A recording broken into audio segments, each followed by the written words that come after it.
우선 최종호 후보자께 한 말씀을 드리겠습니다.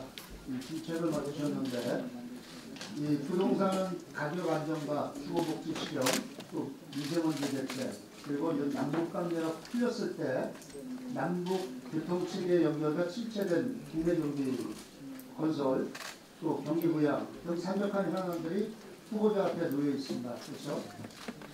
국토부에서 좌표가 굵은 후보자인 만큼 이러한 현안들을 잘 해결해 나가리라고 믿습니다. 그럼 질의드리겠습니다. 후보자에게 요즘 부동산 문제, 즉 후보자가 소유한 주택 관련한 의혹들이 많은 거 알고 계시죠? 네, 본의원이 볼 때도 후보자가 공직자로서 지혜롭지 못하게 재산을 관리했다는 생각이 드는데 후보자의 입장을 간단히 말씀해 주십시오. 제가 실거주 목적으로 주택을 구입했습니다만 국민 눈높이에 맞지 않고 부동산 경기가의 어려운 상황을 감안할 때 정말 국민 여러분께 다시 한번 송구스럽다는 말씀을 드리겠습니다.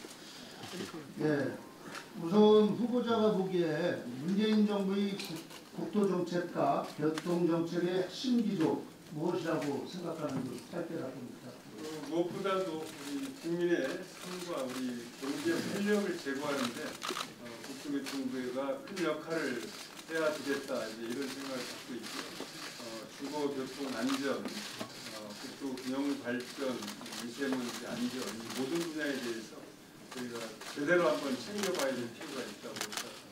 그렇다면 현 김현미 장관의 경우 치솟던 부동산 가격을 안정화시켰다는 평가와 함께 우리 경제의 한 축을 담당하는 이 건설 경기를 위축시켰다는 평가도 있습니다.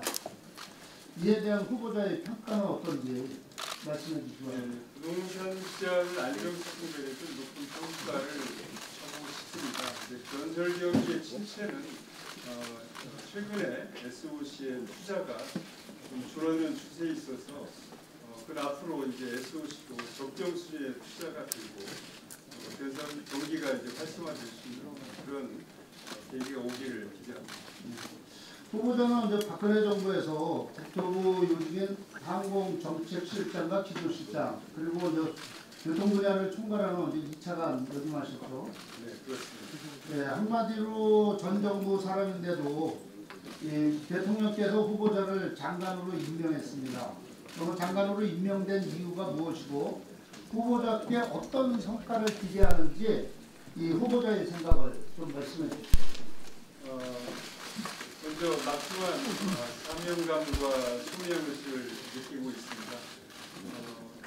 비록 전 정부 사람이라고 이렇게 자리매김을 해야 될지는 모르겠습니다만 그럼에도 불구하고 저를 이렇게 후보자로 임명해 주신 데 대해서는 제가 막중한 책임감을 더욱 갖고 있습니다. 지금 여러 가지 교통 정책을 진행하고 있습니다만은 이제 보다 성과를 내고 국민 여러분께 체감할 수 있는 그런 단계를 보여달라 이런 주문이 아닌가 싶습니다. 최선을 다하겠습니다. 네, 지금 국민이 후보자한테 바라는 기대하는 정책 또 성과가 좀 많다고 봅니다. 이 국토부에서 장표가 굵었기 때문에 그러면 이 국민께서 바라는 후보자한테 기대하는 정책이 무엇이라고 생각하는지 답변을 좀 이렇게 세분해서 말씀드리면 우선 주거 분야에 대해서는 주택시장이 안정이 되어야 되고 아까 모두 발에서 말씀드렸다시피 현재 주거의 취약계층이 굉장히 많습니다. 이 문제에 대해서도 우리 따뜻한 손길이 가구 최고 주거 수준 이상으로 주택을 마련해 드리는 게 필요하다고 생각합니다. 그리고 교통 역시 많은 출퇴근 시간이 길에서 허비하는 시간이 너무 많습니다. 그래서 절반으로 줄이고 국민들께 좀 더 편안하고 안전한 교통 서비스 역시 중요한 항목이라고 생각합니다. 그렇다면 그러한 성과를 도출하기 위해서 국토부를 어떻게 운영하실 건지 간략히 해주시기 바랍니다. 저희 기관의 전문성과 또 저 혼자만으로는 물론 되지 않는다고 생각합니다. 우리 직원이 일체로 똘똘 뭉쳐서 하고 밖에 또 전문가 또 국민 여러분 현장 또 여기 계신 의원님들과 긴밀히 소통하면서 국가와 국민을 위한 최선의 정책을 찾아서 시행하도록 하겠습니다. 그 후보자님께서 미세먼지로 인해 생활의 불편을 겪는 국민이 많다는 건 잘 알고 계시죠? 네, 잘 알고 있습니다. 예. 이제 미세먼지 대책은 우리 정부의 최대 현안이라고 해도 과언이 아닌 것 같습니다. 문재인 정부는 이제 반기문 전 유엔 사무총장까지 미세먼지 대책위원장으로 세우면서 이 문제 해결을 위한 의지를 보이고 있습니다. 알고 계시죠? 네, 알고 있습니다. 그럼 국토교통부는 미세먼지 대책을 책임지는 핵심 기관이거든요. 네. 국토교통부가 미세먼지를 줄이는 가장 큰 방편은 바로 대중교통 확대를 통한 교통량 감소라고 본의원은 생각합니다. 네. 동의하십니까? 네, 동의합니다. 네. 그 때문에 본의원은 이 교통량을 줄이는 방법을 최근 출범한 대도시 강역교통위원회에서 찾아야 한다고 생각하거든요. 그래서 이제 대도시권 특히 수도권은 면적이 국토의 8분의 1인데도 불구하고 대한민국 인구의 절반이 몰려 있습니다. 아무래도 이제 도로상 미세먼지 절감을 위해서 수도권 대중교통망 확충이 가장 필수적이라고 보고 특히 이제 수도권 외곽 지역 이천의 우리 송석준 의원님이나 김포의 홍철호 의원님 또 경기도 광주 저희 지역구죠. 안산의 김철민 의원 등 이렇게 수도권 외곽 지역에 촘촘한 대중교통망을 설치하게 된다면 그로 인한 도로상 미세먼지를 획기적으로 줄여나갈 수 있다고 생각하거든요.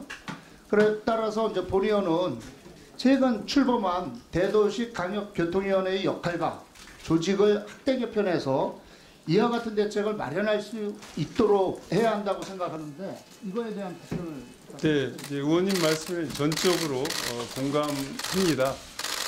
지금 미세먼지의 경유차, 또 승용차 이런 부분이 많이 차지하고 있기 때문에 대중교통을 좀 활성화하고 국민들께서 이용하기 편하게 함으로써 대중교통으로 전환하는 노력이 필요합니다. 그리고 대중교통 자체도 현재 경유로 되어 있는 것을 수소 등 친환경적인 시스템으로 전면 전환하는 것이 필요합니다. 그리고 말씀하신 여러 교통 축별로 지금 많은 불편을 겪고 계신데 빠른 교통수단, 편리한 교통수단 이런 것들이 조속히 확충이 되도록 노력하겠습니다. 예, 오늘 인사말에 있듯이 국민이 공감하고 신뢰하지 않는 정책은 성공할 수 없다. 자, 임정석 의원님 마무리 좀 해주십시오. 예, 유념하겠습니다. 이상입니다. 네.